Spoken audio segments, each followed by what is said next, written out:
Bon mercredi les pirates, j'adore le mercredi car c'est le jour de sortie de formation. Vous savez que vous avez droit à une formation par semaine pour vous aider. Cette semaine, on va parler d'épuisement. Alors il fut un temps, il y a un an et demi, où je vous ai sorti une formation express sur la phase d'épuisement de votre conjoint. Vous l'avez encore pris très souvent ces dernières semaines.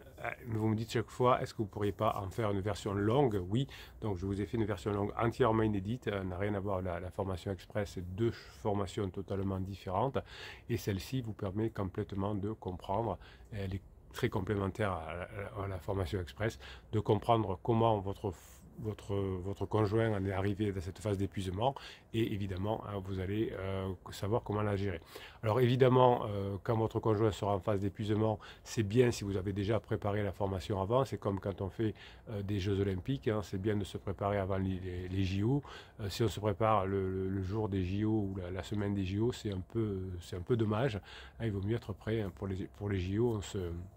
On se prépare 4 ans avant, généralement. Donc là, dans la phase plateau, vous commencez à vous préparer votre phase suivante d'épuisement. Quand on est un pirate, on a toujours un temps d'avance. Et ça, c'est bon d'avoir un temps d'avance, puisque vous savez déjà ce qui va arriver. Alors, on n'est pas des devins, hein, mais par exemple, quand on est au printemps, on sait qu'ensuite viendra l'été. Quand on est en hiver, on sait qu'ensuite viendra l'automne, hein. Et on sait aussi que quand on n'aura plus d'essence dans la voiture, il faudra refaire son plein, hein, ou recharger sa batterie. Donc on sait quelle est l'étape suivante. On sait qu'il faudra faire une révision de sa voiture à 15 000 km, mais on ne sait pas quand ça va arriver, mais on sait qu'il faut s'y préparer, économiser de l'argent éventuellement, etc. Bon, enfin, en tout cas, on sait comment ça se passer. Bien là, pour votre cycle de vie de couple, on sait que pendant la crise existentielle, la phase après la phase plateau sera la phase d'épuisement, juste après la phase de regret, et c'est la phase d'épuisement où vous serez la seule personne qui comprend votre conjoint, et vous allez redevenir, si vous faites ce qu'il faut, ce qui est indiqué dans la formation qui est en descriptif de cette vidéo, dans le catalogue des 110 formations, vous serez trop content, trop contente de redevenir le soleil de votre conjoint. C'est tout ce que vous avez espéré. Pendant la phase d'alarme, vous avez été un rock. Pendant la phase plateau, vous êtes sorti vainqueur de la phase plateau. Vous avez appris à badiner, vous avez appris à être léger, vous avez appris à être fun, vous avez appris à gérer votre stress, vous avez appris à rentrer dans le flow. Vous avez appris à maintenant gérer la phase d'épuisement. Et quand la phase d'épuisement va arriver, vous serez déjà dans les starting blocks. Et vous avez ensuite la phase des retrouvailles et la phase de grande intimité que vous allez aussi bien évidemment préparer, hein, puisque la saison d'été, par exemple, on la prépare au printemps. Hein, si je suis, je sais pas, mon restaurateur, si je monte une plage, si je commence à m'y mettre au moment de Pâques, à savoir recruter mon personnel, acheter du matériel, faire rentrer la marchandise, etc., ce sera beaucoup trop tard, hein. Il faut que le jour J où j'ouvre mon restaurant, je sois prêt. Et là, il faut, quand votre conjoint va au jour J, il va commencer à rentrer dans la phase d'épuisement, c'est vraiment mieux si vous avez déjà commencé à préparer cette phase. Alors, je vais vous parler aujourd'hui et toute cette semaine de la phase d'épuisement pour vous donner le goût de rentrer dans la formation, et la Grinta des Pirates vous permettra de mettre en application ce que vous aurez appris. Donc la fatigue, l'épuisement en cas de crise existentielle est caractérisé finalement par des troubles qu'on appelle des troubles de diagnostic différentiel, hein. C'est-à-dire que parfois ça peut ressembler à un burn-out, hein. D'ailleurs j'avais eu un médecin qui m'avait dit j'ai fait un burn-out il y a quelques années, ce qui a entraîné mon conjoint en crise. Et quand je lui ai demandé les caractéristiques du burn-out, je dis je ne suis pas médecin, excusez-moi madame le médecin, mais ce n'est pas du tout les caractéristiques. Elle me dit vous avez raison, hein, j'étais parti sur un burn-out, mais finalement c'était certainement la phase d'épuisement d'une crise existentielle. Le burn-out, on est cramé du cerveau, on est sur le canapé, on ne peut plus bouger, on ne peut plus aller travailler, on ne peut plus s'occuper des enfants. Alors il y a quelques symptômes qui ressemblent parce qu'on est toujours fatigué, mais généralement pendant la phase d'épuisement, votre conjoint continue à avoir une activité professionnelle souvent.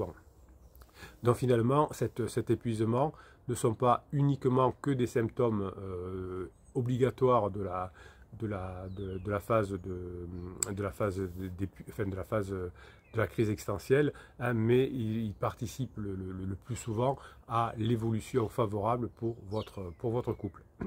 Donc le rôle de la fatigue, de l'épuisement, est un modèle circulaire, hein, un cycle de vie qui fait qu'après la phase d'alarme où on a le système orthosympathique qui marche à fond, on a ensuite le système parasympathique qui régule la fatigue et qui permet au corps de se reposer, de venir ensemble. Alors, normalement, dans une journée, on a l'orthosympathique avec de l'action, etc. et ensuite des phases de repos.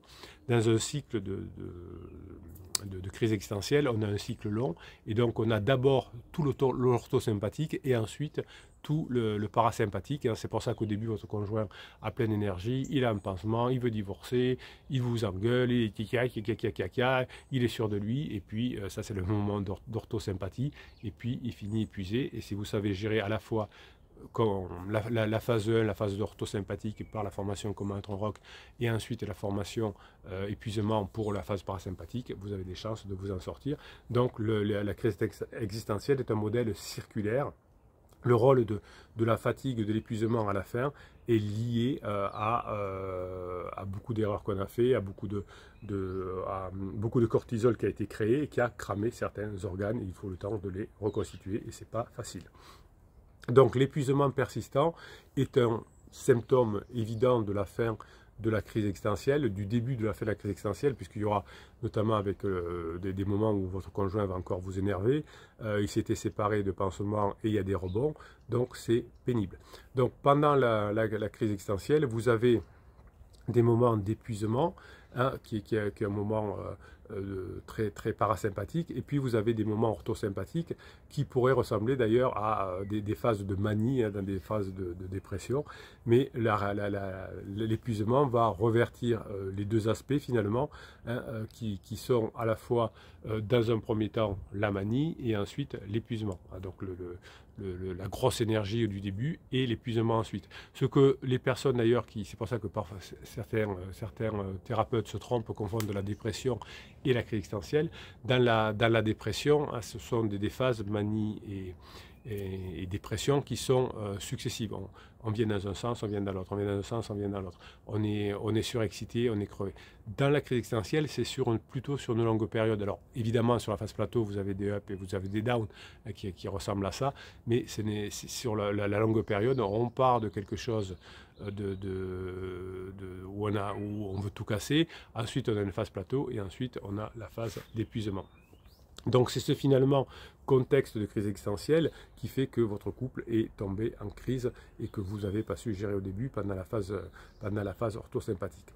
Donc finalement, votre conjoint va ensuite être fatigué sans raison, dès qu'il fait un effort, un voyage, il dort beaucoup alors que pendant la phase 1, il faisait la fête, etc. Et finalement, votre conjoint souffre d'une fatigue qui est anormale évidemment. Et les personnes finalement qui sont bien équilibrées, qui ne sont pas encore en crise existentielle, arrivent à gérer leur corps et leur fatigue, mais les personnes en crise existentielle n'y arrivent pas.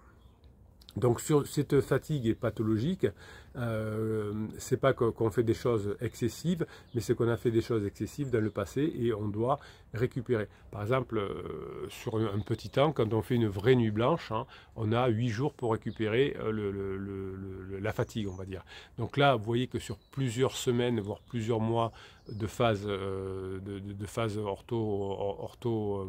orthopathique, orthosympathique, Bruno, on se calme. Allez, allez, de première phase d'alarme, on va le dire comme ça, eh bien, il y a des mois pour récupérer ensuite, puisque le cortisol a bossé, a tout créé. Donc cette fatigalité anormale à la fin de la crise existentielle n'est pas normale pour un individu lambda, mais est normale pour quelqu'un qui est dans un épisode de crise existentielle, puisque cet épuisement est associé à un manque d'élan vital, simultané à une fatigue qui va se rattacher à ce fameux déficit énergétique. Votre conjoint a une perte de motivation pendant la phase d'épuisement, hein, qui est liée à cette fatigue, cet épuisement. Il a de l'abattement, il a de l'absence d'intérêt un peu pour tout, il a l'absence de joie, hein, donc c'est ce que vous allez devoir traiter pendant la phase de fatigue. Au contraire, pendant la première phase d'alarme, votre conjoint est plein d'énergie, il est motivé pour divorcer, pour prendre un appartement avec pansement, pour présenter pansement aux enfants, et finalement ensuite on est abattu, on n'a plus d'intérêt, on n'a plus de joie et on rentre finalement dans cette période d'épuisement et vous allez encore devoir c'est long à gérer la crise de son conjoint. Après avoir suivi des affres de la motivation de je veux divorcer, blablabla, vous avez tenu le coup grâce à la formation. Ensuite, vous avez géré la phase plateau qui était longue, et là, vous allez devoir gérer la phase d'épuisement. Sur une vie où on va rester 50 ans avec son conjoint, 2 ou 3 ans, c'est très très long, mais finalement, c'est pas si important. Si vous arrivez effectivement à gérer tout ça, vous allez pouvoir petit à petit revenir dans une situation normale et vivre vos 50 ans de façon beaucoup plus agréable. Donc le DSM-5, pardon, qui est un tableau qui permet de répertorier les maladies, on va dire, psychologiques et psychiatriques, ne comprend pas cette phase de crise existentielle, heureusement, parce que ce n'est pas une maladie, c'est une phase. Les restrictions dans la manière de vivre de votre conjoint, la limitation de la qualité de vie, quelque chose que vous allez retrouver dans la phase d'épuisement, et finalement votre conjoint va tirer votre attention sur des choses importantes et va devoir faire le deuil d'abord de sa jeunesse, entre guillemets, si c'est une crise de la quarantaine ou une crise de la trentaine, et ensuite il va devoir faire le deuil de ce qu'il avait cru comme une bonne idée, de partir de la maison, de retrouver un petit chou plus jeune, de refaire sa vie, etc.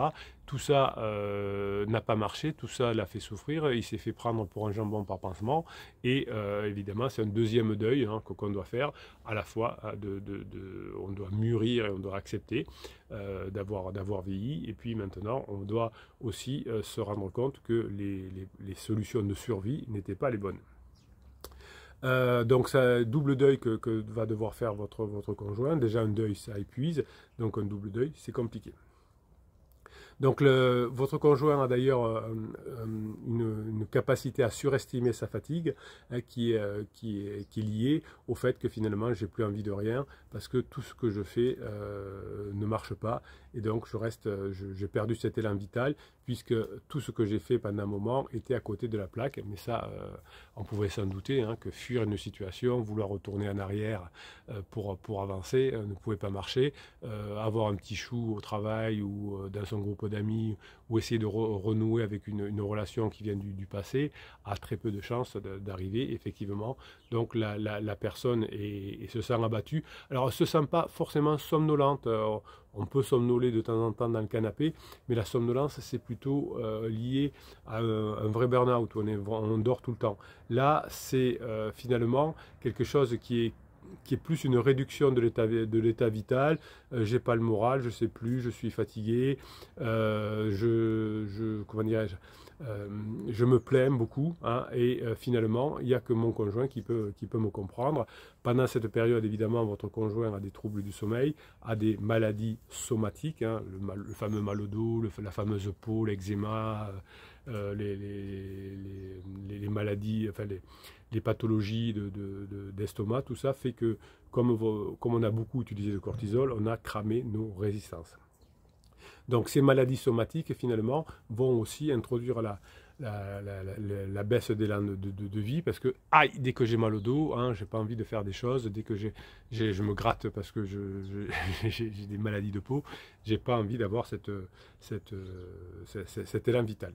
Donc finalement votre conjoint qui était orienté au départ sur la performance, je veux partir, je veux retrouver quelqu'un de plus jeune, je dépensais beaucoup d'argent dans des week-ends, dans des voitures de sport, dans des manicures, dans des spas ou je sais pas quoi, tout ça lié sur la performance pour prendre du plaisir à être performant, et bien tout ça va créer ce qu'on appelle de la neurasthénie, c'est-à-dire un syndrome de fatigue chronique qui peut faire mal pendant plusieurs semaines. C'est comme ça, neurasthénie, on a envie de rien, on est cramé, on est en difficulté financière aussi parfois, parce qu'après avoir fait beaucoup de bêtises pendant la phase plateau et notamment la phase d'alarme, eh bien on se rend compte qu'on a fait du mal à ses enfants, qu'on a fait du mal à son conjoint, qu'on a plombé les comptes du couple, qu'on a fait du mal à sa famille, à ses parents, et qu'on a perdu la plupart de ses amis. Donc tout ça va entraîner cette neurasthénie que vous allez apprendre à gérer dans la formation que vous avez en descriptif de cette vidéo. Donc votre conjoint aura beaucoup de mal à s'adapter à la nouvelle situation, donc ça va prendre du temps et finalement les transitions de la phase plateau à la phase de retrouvailles va passer par cette phase d'épuisement qui est un début de phase de retrouvailles puisque maintenant votre conjoint est là et a besoin de vous.